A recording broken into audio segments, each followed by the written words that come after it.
Tonight, I am very excited to welcome the author of Humans in Shackles, An Atlantic History of Slavery, Ana Lucia Araujo, in conversation with Nemata Blyden. Ana Lucia Araujo is professor of history at Howard University here in Washington, D.C. She's the author or editor of 15 books, including The Gift, How Objects of Prestige Shaped the Atlantic Slave Trade and Colonialism, which was also published this year very impressively. A social and cultural historian, her transnational and comparative research explores the history and the memory of the Atlantic slave trade and slavery, and their present and social and cultural legacies. She was trained in Brazil, Canada, and France with a PhD in history and social and historical anthropology, a PhD in art history, an MA in history, and a BA in visual arts. Her research interests include reparations for slavery, as well as public memory, heritage, visual culture, and the material culture of slavery. Professor Araujo will be in conversation with Nemata Blyden. Professor Blyden is the Armistead Robinson Professor for 19th Century African American History at the Carter G. Woodson Institute at the University of Virginia. She's a scholar specializing in African American, African diaspora, and African history. Professor Blyden is the author of African Americans in Africa, A New History, and West Indians in West Africa, 1808 to 1880, A Diaspora in Reverse, among numerous other publications. Please join me in welcoming Professor Ana Lucia Araujo and Professor Nemata Blyden.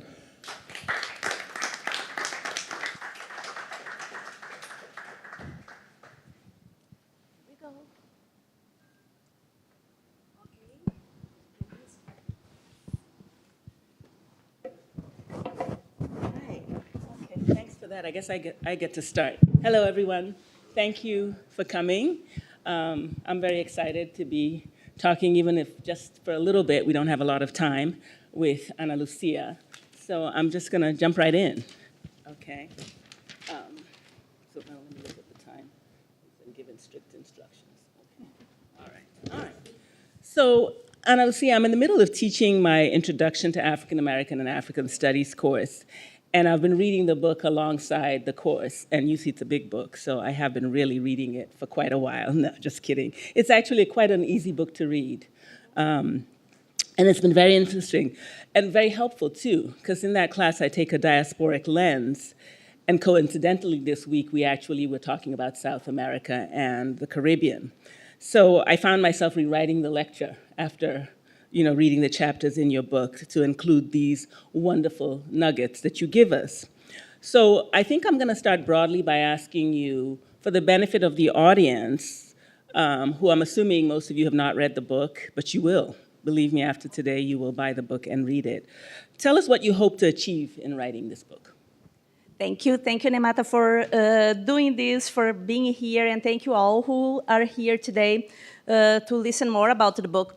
Then let me just tell you, this book was born, I say that the book, this has been in the making for 20 years because it's based on research that I've been doing over this past 2 decades.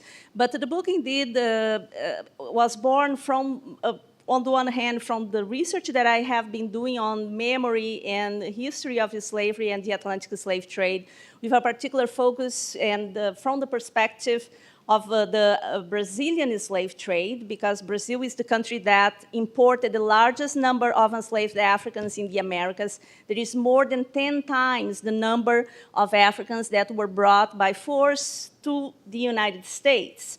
And this story is usually not told, and I have been insisting on that in my teaching at Howard. Since then, I've been at Howard for 16 years now, then teaching these courses first on the history of Brazil, also courses on the history of Latin America, but also courses on the African diaspora. Then what I wanted to achieve with this book was to write an hemispherical history of slavery in the Americas that gave to Brazil then a place that Brazil deserves to have. Because usually in these big books about the history of Atlantic slavery, usually written by men, and they usually focus on the United States and the British Atlantic world. Sometimes Brazil is mentioned, but these are people who do not read either primary sources or even the secondary literature in Portuguese. And then Brazil becomes a sort of footnote in these books, whereas I thought that Brazil needed to be at the center of this narrative. At the same time, also, I understand that I am publishing this book for a West audience, mainly, we can say. And what I also do in the book is to put Brazil side by side with the United States, other areas of Latin America, and the Caribbean as well.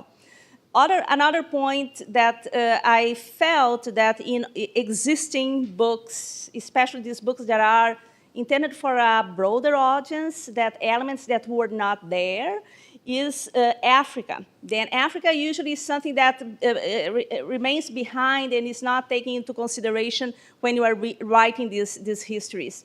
And this is what I try to achieve with this book, to give the place to Brazil, to give a place to Africa, and also to enslaved women, which most part of the time, if you are focusing on plantation economy in particular, we forget the important role that enslaved women they had in the societies everywhere, in the Americas, but in Brazil in particular. And the book focuses a lot also on urban slavery, and this is when enslaved women, they appear. And I think that what I was trying to do is to solve this imbalance that we have when you are teaching this history that usually has been ignoring a country like Brazil, that it was indeed the last country in the Americas to abolish slavery in 1888, and is today the country that has the largest population, black population, outside Nigeria. There is the biggest country in terms of population in Africa. So this is what I was trying to achieve. And I like the way you put the literature on slavery and the slave trade in conversation, because as you say, typically we do see discussions of it siloed, Anglophone, Lusophone, Francophone, and you go to great pains to show the Spanish and the Portuguese stories, and you integrate it in your analysis throughout. And I think that's what I appreciated in particular. And of course, you privilege Brazil, and that's very, very clear. But you also privilege Africa and Africans. So last year when I taught my introduction to African American and African class, at the end, when I was chatting with my students about what they liked, what they didn't like, what they found surprising, one of the things that they said was they didn't expect so much Africa in the course. Because we spend a good amount of time in Africa before we cross the Atlantic, so to speak. So talk about that, why it was so important for you to privilege Africa and the African perspective in this way, as difficult as it often is for us as historians. Yes, thank you for this question. I think that one of the elements regarding the presence of Africa is that the history of Atlantic slavery and the Atlantic slave trade is a history that is part of the Americas. Europe, it's also European history, it's also African history, especially when you are talking about Atlantic Africa. And from the point of view of Brazil, that is this country that imported the largest number of enslaved Africans, there were then, in terms of annual arrivals of newly enslaved Africans, then you had thousands of enslaved Africans arriving each year. And then, because of the working conditions, then in the particular context of the Atlantic slave trade and the slavery in Brazil, that many of those were dying, and then the Portuguese would reintroduce new Africans every time. So the presence of these African cultures and these Africans as people with their religions, their music, their food, and everything, it was always being recycled, being brought back again. And there was also a movement of back and forth between a place like Brazil and the region of West Africa, then the Bight of Benin in particular, but also in particular the region of West Central Africa. So Africa, we cannot understand the history of a place like Brazil without understanding the history of Africa. And I remember that when I was doing the book, then at the proposal level, one of the readers of the proposal said that, yes, that we should have Africa not only in the beginning of the book as a sort of part of a place of origin, but that Africa should appear more, then this is something that I try to do in the book everywhere. And I think that even if I am focusing on Brazil sometimes, and most part of the time perhaps, I still tried to do the same when I was looking at other places, including the United States, because here also there were, in terms of resistance, movements where African-born individuals, they had an importance. In the case of Brazil, of course, it was important. And one of the elements that is in conversation with your work is that one work that I did in the past, more than now it's about 14 years ago, it was about these enslaved people who were able to get their freedom in Brazil and who returned to the Bight of Benin. Some of them were deported, but others, they decided to return. And the book more or less ends there. Then one of the last chapters of the book is about these returns to Africa, because many of us here in the United States, we think that this movement back to Africa is something that is part of what Garvey did then in the 20th century, but this movement, they started in the 18th century indeed, and it happened here, it happened during the American Revolution, it happened also in a place like Brazil, and what I wanted to do, it was to put all this in conversation. Then Africa is central for the understanding of this history, not only during the Atlantic slave trade, but even after it ends. It was my goal. It was to highlight that importance. And I really appreciated that. Many years ago, as a young scholar, teaching a class on the African diaspora, I used to have my students read the book *The Waterhouse* by Antonio Olinto. Oh, it's a lovely book, and I was inspired to order it from Amazon when I read your chapter on that, because I think you're right, that we don't pay attention to other parts of the world that are non-Anglophone, that had a Back to Africa movement. And if you ever get a chance to read that book, I recommend it highly. It's a wonderful book.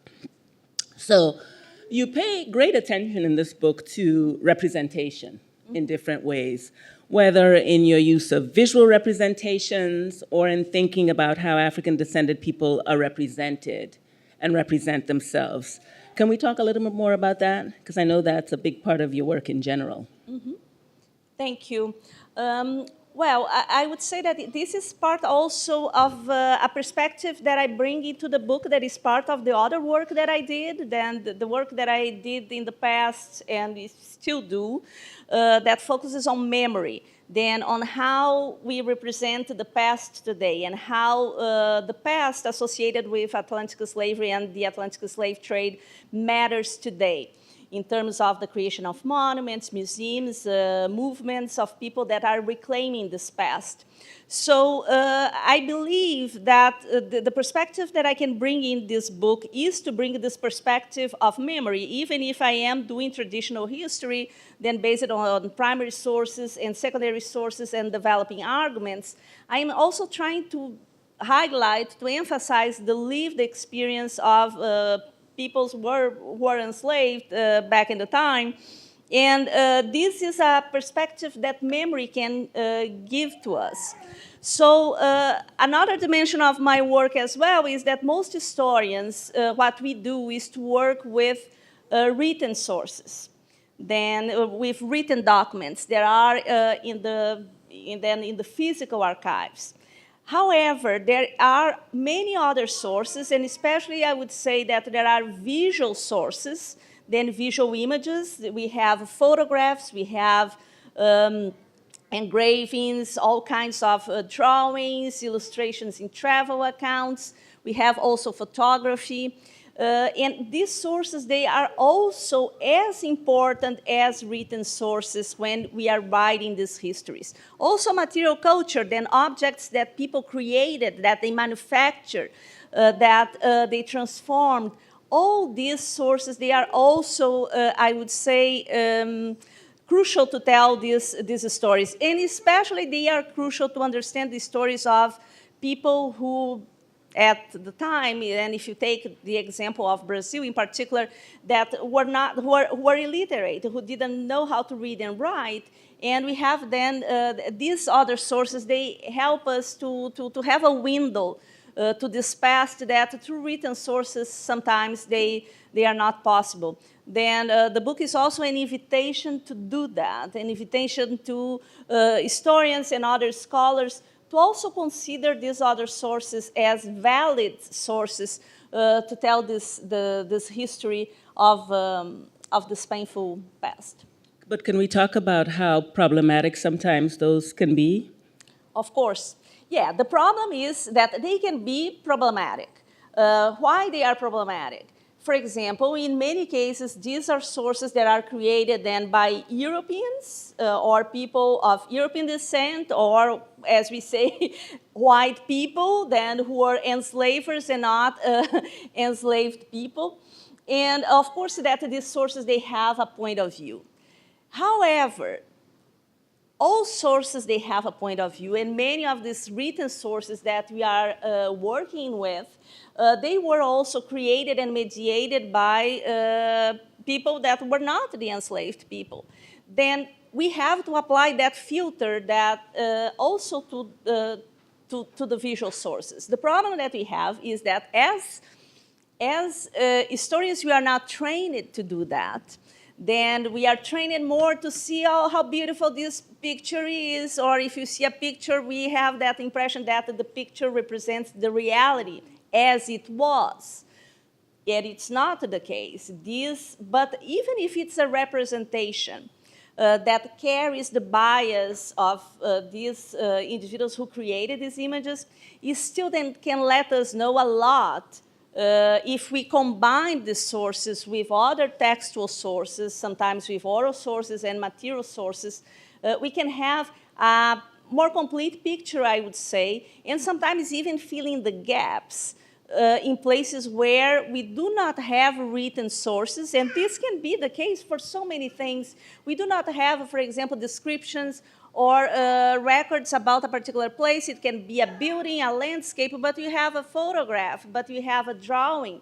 And even if that drawing is embellished, is it idealized and carries a bias, it can still show us and bring us information about what that thing was in the past, and also about the mentalities, about how people they used to think in order to create particular images carrying these particular elements. Then this is what I still think that even if they are problematic, all sources they are, and you have to engage all sources as being problematic.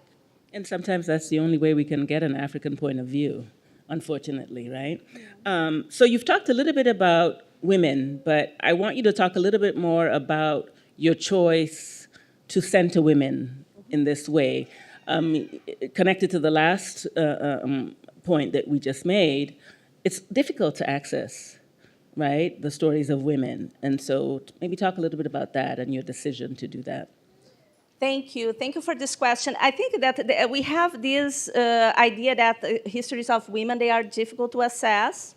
I have here my colleague, Nikki Taylor, who published a wonderful book last year on history of enslaved women who employed lethal violence against slave owners. And I think that Nikki is part of this generation of historians that, especially here in the United States, Black women historians who are writing about enslaved women.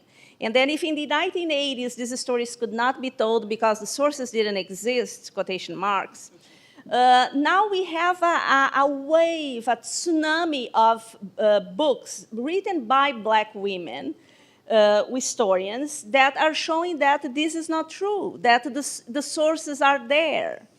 However, one of the problems that I think that I mentioned in the introduction is that the big stories, the big histories of slavery are not telling this history of women, because the histories of enslaved women, they stay segregated in books that are written by Black women, specifically about Black women. And I think that this must change, because these stories should be in the big books the big synthesis of Atlantic slavery and the slave trade. And men, they should also should be paying attention to these histories. It should not be only the labor of Black women historians to write this story. So this is what I do, what I try to do in the book. I try to incorporate these stories because this is what matters to me at the end of the day. I think that I want to tell these stories that perhaps have been neglected. And there is no reason for them to be neglected because the sources, they are abundant, then they are everywhere.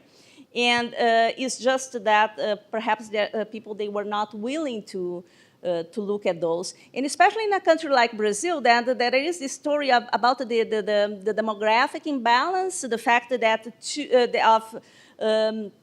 then when we were talking about the Atlantic slave trade, that for 3 Africans who arrived in a place like Brazil or in the Americas in general, 2 were men and 1 was a woman. However, in some of these other places, in some particular areas, especially in the urban areas, women, they were prominent. Then one of the other problems that we have is that we see the history of Atlantic slavery as being the history of plantation slavery. But slavery was everywhere. In a place like Brazil, it was from the north to the south, and here in this country as well. Then this story of slavery only in the south, we know that this is no longer tenable.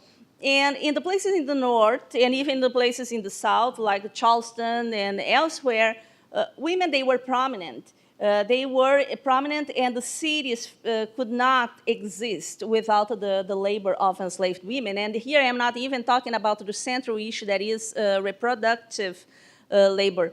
Then this is why was another element.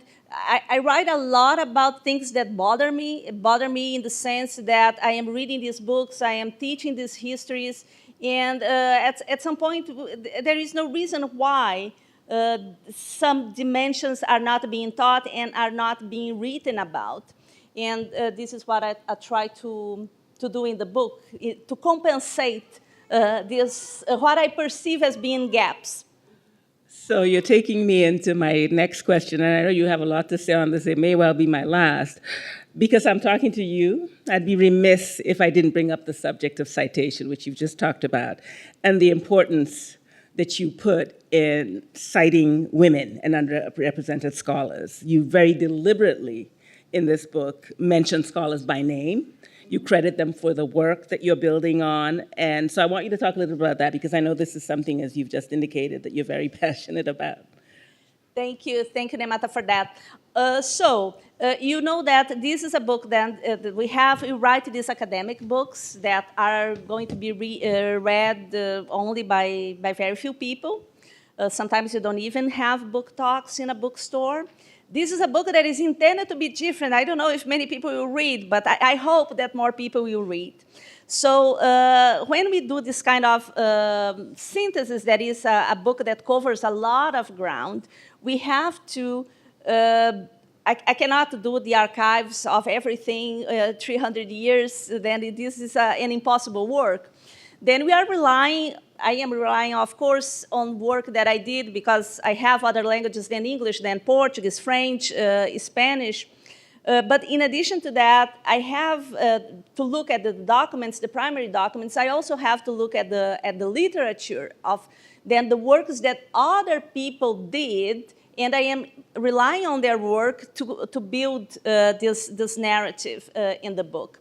So one of the problems that we have with this kind of book is that many books, and you can look here, like books written by journalists or even by popular historians that basically rely totally on the work that others did. But as these are books for larger audiences, these people, they are not credited. Sometimes not even in the notes, or sometimes we don't even have a bibliography at the end of the book, or the notes are on a website.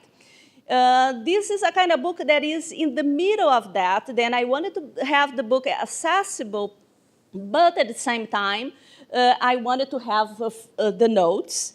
And I don't feel comfortable in just put the name of the person who did that specific research on enslaved women in New York if I didn't do that research, that I want to cite by name that person in the text, in the body of the text, and are not only necessarily lost in a footnote. Of course, you cannot do that with everybody and everyone, because this would be a very boring book to read if at every paragraph we had the name of an author. But I try to give that credit, and especially when these are women, and sometimes they are not women that are well known everywhere. But I think that we have to do that, and this I think that is important when you are teaching, and it's a work that I have been trying to do with my students, even women who have a hard time to cite other women. Women who have a hard time to promote the work of other women, and when, even if they are developing a discourse that this should be done, when times arrive, the first name that comes to mind is the name of a male author. Then I am not saying that I can totally escape to that, but I think that is an effort that I try to then to put in practice in this book. And you do a very good job of that.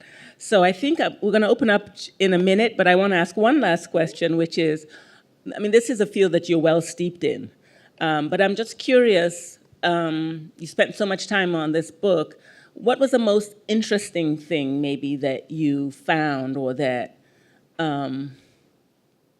as you wrote this book, maybe, what was the most interesting thing about writing this book? Maybe that's a broad question, but if you can think, I know, somebody asked me that question and I hated it, but I'm going to ask it of you. Thank you.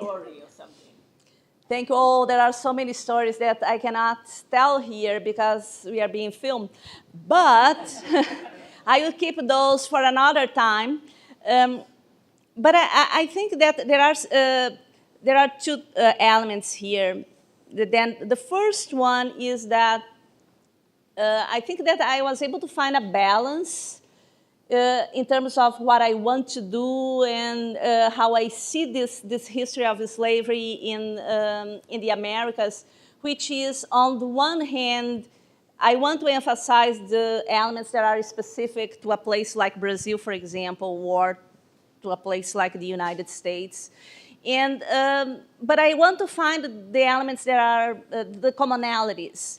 And even if these two places, I just give these two places, Brazil and the United States, that are the places that are most represented in the book, even if there are many differences between these two countries, there are also so many elements that are in common. And I think that one of the chapters that I came to like at the very end of the process was the chapter on the slave revolts, because I was able to put then these revolts, that Texas revolt that Vincent Brown wrote about, then other revolts that happened here in the United States, like the Nat Turner Rebellion, and a slave rebellion that happened in Brazil in 1835 that led to the deportation of these Africans back to the Bight of Benin.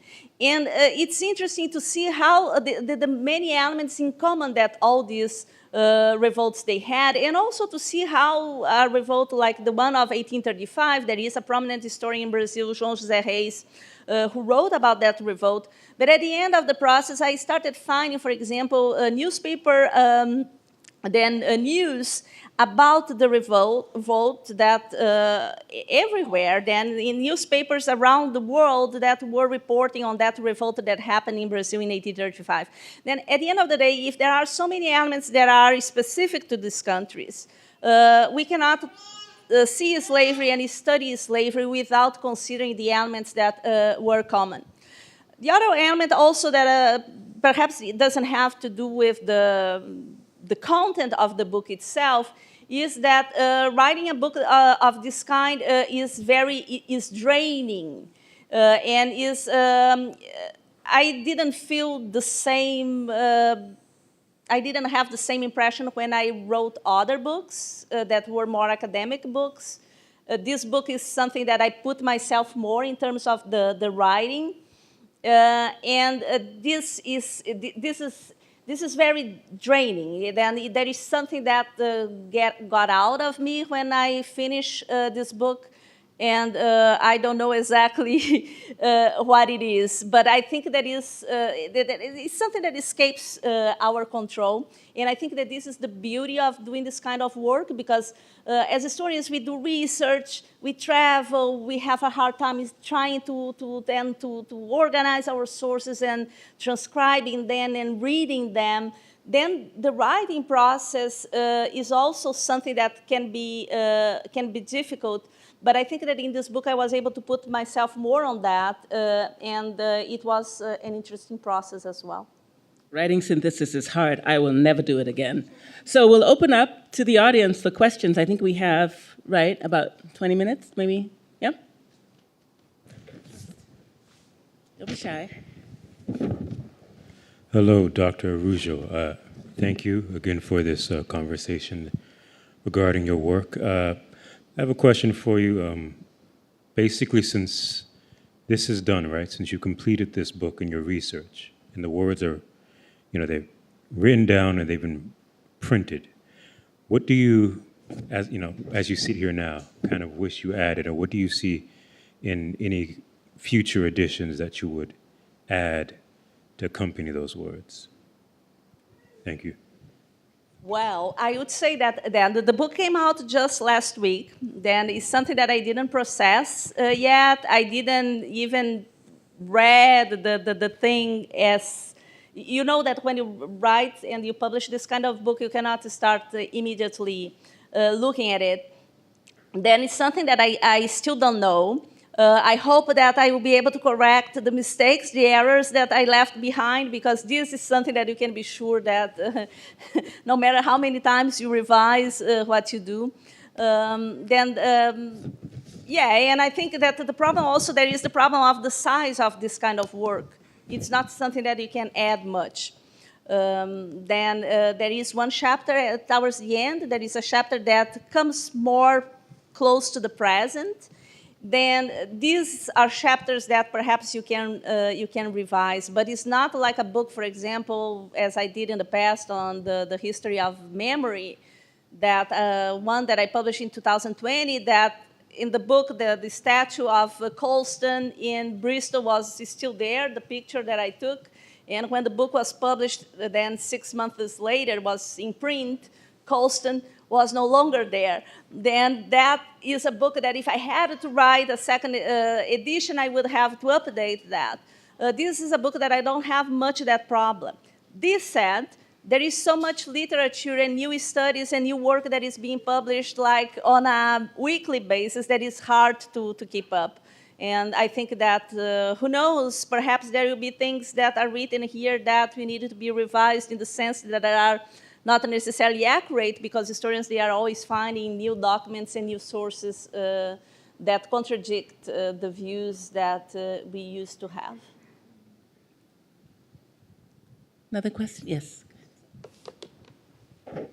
Hey, I have a question for you both, and this is something I've just always wondered ever since I learned about how many slaves were brought to Brazil and Jamaica and Cuba. But why is it in the United States, do you think, that the focus, the way we talk about slavery is just such a narrow-minded, we only talk about the United States, everything else it's just sort of a footnote, like you said. I've just always been confused by that, like even in 2020, when a lot of these things were being reconsidered, I saw very little of that sort of discussion. That's it. Yeah, this is a question that we try. I don't know if I am the best person to answer that, because I've been living here for 16 years now. This said, I think that, yes, we live in a continent that United States is the most powerful and the richest country. Then this means that the United States exerted control in Latin America during the entire period of the Cold War, and earlier than that in the Caribbean as well. So this history is being taught from this point of view of the United States. And even when we're talking, teaching or writing the histories of people who were oppressed in this country, we still tend to see the country as the central, as the center of everything. Then there are reasons for that as well. The size of the country is a continental country that does not have many borders. There is one in the south, and you know how complicated this story has been. Then this, I believe, that is the problem that we have in centering the United States, so that this country is changing also, and I think that we have to acknowledge that. We have elections coming soon in about 10 days. The country is changing, and in a city like here and everywhere, there are more and more immigrants and people who come from other places where slavery also existed. Then I think that we need to consider these stories. But there are challenges, because there is the challenge, for example, of the language. Language is one of the challenges. Travel now is easier than it used to be, but until 30 years ago, perhaps it was harder. And without the internet, until 30 years ago, it was hard to know what was happening elsewhere. But this, I think, is changing. And in a city like here, we can have access to these other cultures. But yeah, the United States played this role that, in many ways, is the role of the colonizer in the Americas, and everything tends to be that happens here tends to be seen as more important than what happens elsewhere. And I think that we can do something to change that. I think I'd agree there's a certain amount of U.S. exceptionalism. I mean, even scholars, 30 years ago when I started teaching, a class on the African diaspora would focus on Latin America and the Caribbean, and the United States would not be included in a class like that, almost as if the United States was not part of the African diaspora, right? That's changed. So, I mean, I think, yeah. Mm-hmm.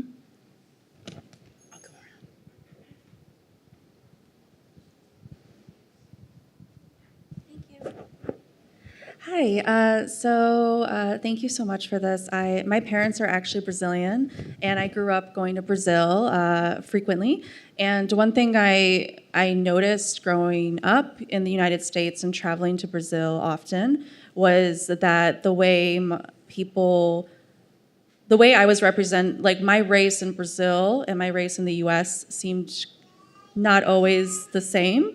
And same with my cousins, who some of them would consider themselves white in Brazil, but if they came to the United States, absolutely not. And I've definitely met people who, in the United States, they would come and they're considered black. Do you think that because of the differences in the way slavery happened in Brazil, do you think that has had any effect on how people think about race in Brazil in general? I would say yes. This is a very complicated discussion, and people wrote about that, but I addressed that in the book. I addressed that in the book about myself as from the place where I write the book, that I am not going to give you any spoilers, but you have that in the introduction, about my positionality in this story. And then towards the end also, then how race was shaped in Brazil differently, but basically racism operating the same way. Then independently on the fact that here you are perceived as perhaps not a white person in the sense of a white American. In Brazil, you are still a white person. Then I think that we have to acknowledge that there are these differences in how slavery is conceived. And this is why we need to read about these places as well and how race operates there, because we have these immigrants coming here and who have sometimes are people of African descent, but they were not raised as black people because they are not considered as black in the countries because there are other elements that make a person black in places like Brazil. This said, this is a discussion that is not central for the book because in Brazil, the police, they know who is black and who is not. Then, if you take the prison population in Brazil, where most people who are in prison are black, then it's very clear who is black and who is not. Then I think that this discussion is important, but of course it's not what is central. And I invite you to read at least the introduction. You can take a look that I discuss, and there is one chapter as well. Can I go? Thank you for this book. I haven't read it, but I definitely plan to. I think only you could have written this book with your fluency in Spanish, Portuguese, French, English. So that's, of course, you're uniquely situated to have done that. So I wanted to ask you about a particular narrative or story in the book that surprised you as a historian or just really resonated with you while you were doing the course of your research? Ooh, it's difficult to. There are. I think that there are many stories. I would say that some of these stories that are important are associated with women. Then these are one that I can think, and perhaps it's because that you are the one asking this story about this story. I have some cases in the book that come from the state from where I come from in Brazil, that is in the south. And this is a state where slavery was very harsh, but it's the last state in the south of Brazil. And the population, then the enslaved population was not necessarily big, but a place where perhaps the fact that enslaved people were in minority terms, they resisted fiercely against slavery. Then there are some cases of enslaved women who killed their owners or the children of their owners. And there is one story that is the story about this woman who she killed her child because the child could not stop crying, and she would be then beaten and punished by the slave owner because of that. Then we had many of these horrible cases that continue to happen then throughout the 19th century. But what is interesting, and this I think that is an element that differs from what you have in the United States, is that towards the middle of the 19th century, these women, they would never be killed. There was never death penalty against these enslaved women who committed these acts. Then they would either be deported or they would be imprisoned for a certain period of time. But towards the period of the abolition, then in the second half of the 19th century, more of these cases were happening, and there was an understanding that women were doing that then because of they were desperate about their conditions. Then I think that this is the thing that perhaps resonates more with me, because these are cases that come from the place from where I come from. And that resonate also with the fact that is research that not many people did research on this area and on this topic as well. And there are many cases that I cannot, of course, bring in the book in detail, many of them. But I think that there are many elements of dialogue with your work and the work of other people who are doing this, studying these cases here in the US.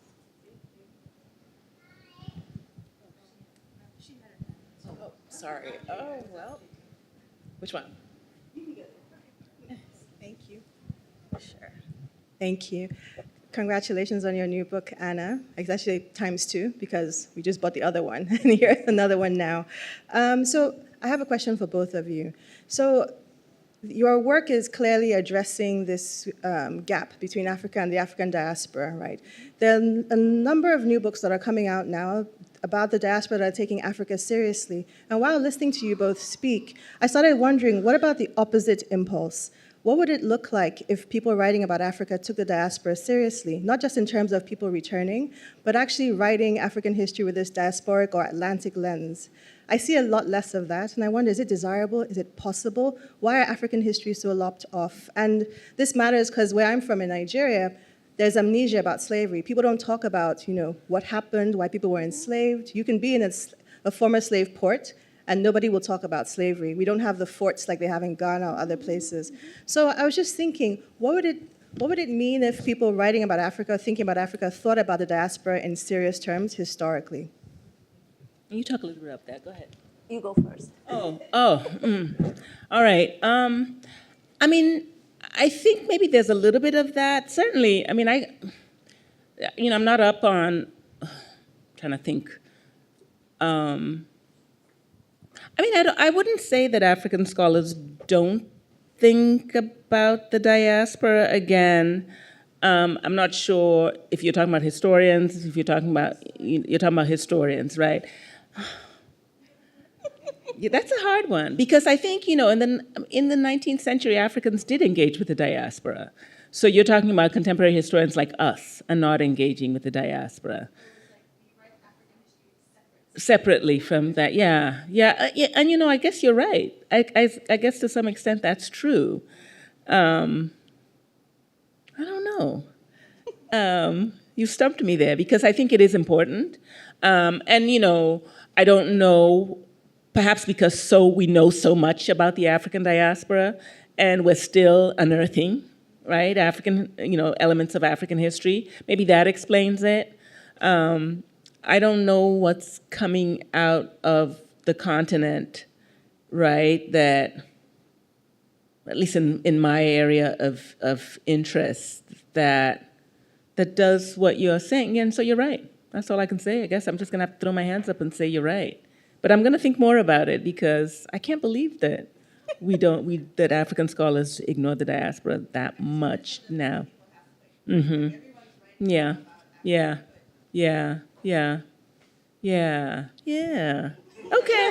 Okay.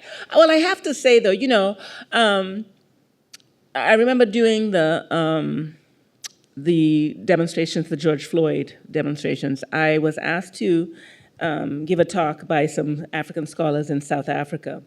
And one of the things that I said was that I was disappointed at the African response to those events. I mean, I think eventually the AU might have put out a statement, but it was very tepid. And I was very disappointed by that, that there's a certain amount of, that would have been a moment, I think, for African governments to stand up and make really very strong statements about that, and also the disproportionate number of African Americans who were dying from COVID, right? So, but I can't speak to the scholars. Yeah. That's all I got. I have some thoughts about that. I think that we have the problem on both sides. And I think that perhaps I am a good example of this divide because I have a hard time even to say if I am a historian of the Atlantic world, of the African diaspora, or an Africanist historian. And I know that some people, they don't want me to be African diaspora or African history. They want me to teach perhaps Brazil or Latin America, even if I never did research in Venezuela or Bolivia or Peru or Mexico. But it's there that I belong. So the problem is, I think, that is to have these compartments that these histories, they should be taught separately. And according to these fields, there are geographical fields and also in terms of periods. Like the work that I do now, I don't care about that anymore. I really don't care. I cannot care because of the position where I am now, but it's a question that the students should be asking themselves, because we are teaching them in fields, and if you are an Africanist historian, you see things this way, and if you are not, and I think that we need more dialogue. I see many people doing work in the Americas who totally do not engage Africa, even if they should.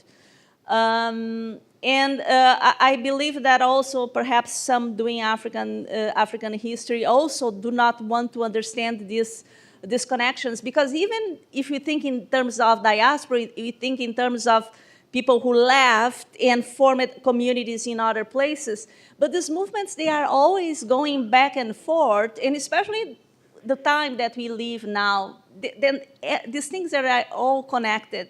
Then how teaching the history of South Africa or even Nigeria without considering that Nigeria has a big diaspora in a country like the one where we are. And I think that we are responsible for that, but I think that is the way how the discipline is organized, that then eventually Africanist historians, they fit in African studies, which is a complicated field because of how it was born, especially in a country as in area studies as we have in the US. So I hope for more dialogue among all of us, and this is something that that takes time, and of course for Africanist historians and especially those working in the continent, I think that is very difficult to even to travel or to keep reading and keep up to date with the literature. Then this is also a problem. And I want to add some more.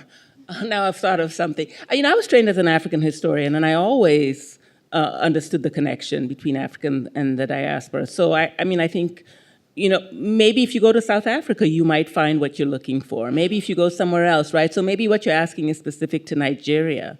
Maybe Ghana. I can't believe Ghanaian scholars are not seeing the connections, right? So maybe it's contextual. There's my answer. There you go. All right. We have time for last question. Okay, the last question. We have a gentleman back there. Oh, you have someone here? Oh, all right. It's okay. Thank you. Thank you, and congratulations on your book. And there are a couple of things that you said. One, about the graphics, the images, the illustrations.